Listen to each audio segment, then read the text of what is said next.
வணக்கம். இன்னைக்கு ஒரு புளிசாதம் ரெசிபி தான் பார்க்க போகிறோம். இந்த புளிசாதம் சாதம் மீந்துருச்சுன்னா அதில் செய்கிறது. இன்னைக்கு மதியானமோ நைட்டோ சாதம் வச்சு அந்த சாதம் மீந்து போயிருந்துச்சுன்னா அந்த சாதத்தில் எப்படி புளிசாதம் செய்கிறதுங்கிறத தான் பார்க்க போகிறோம்.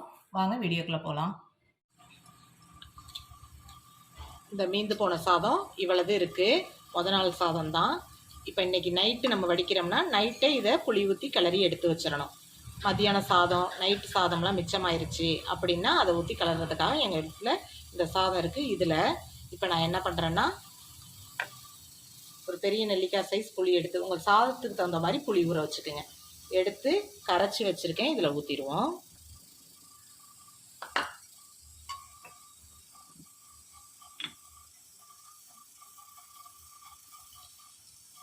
இந்த சாதத்துக்கு தகுந்த உப்பு தாளிக்கிறப்ப வேணும்னா நம்ம போட்டுக்கலாம். இப்போ சாதத்துக்கு தகுந்த உப்பு,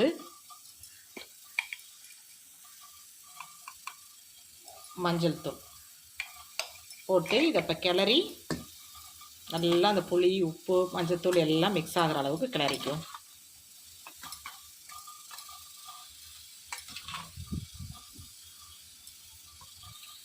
இப்போ நல்லா புளி மஞ்சத்தூள் உப்பு போட்டு நல்லா ஊற வச்சிட்டோம்.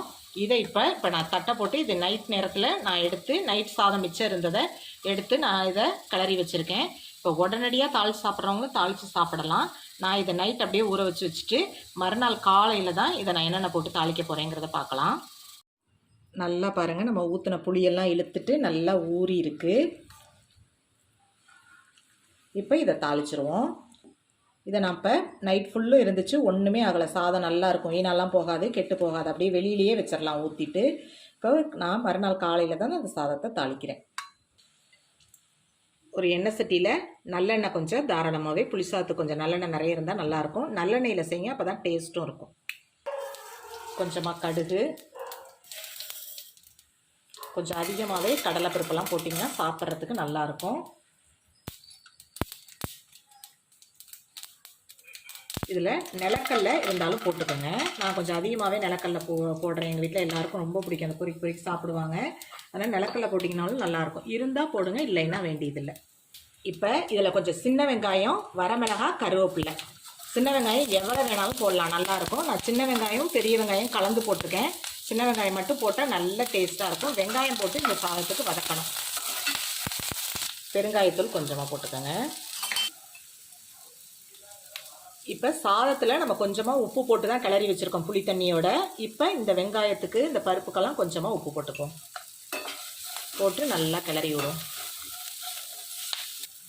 இப்போ புளி தண்ணியில் ஊற வச்சுருக்க சாதத்தை இதில் போட்டுக்கணும்.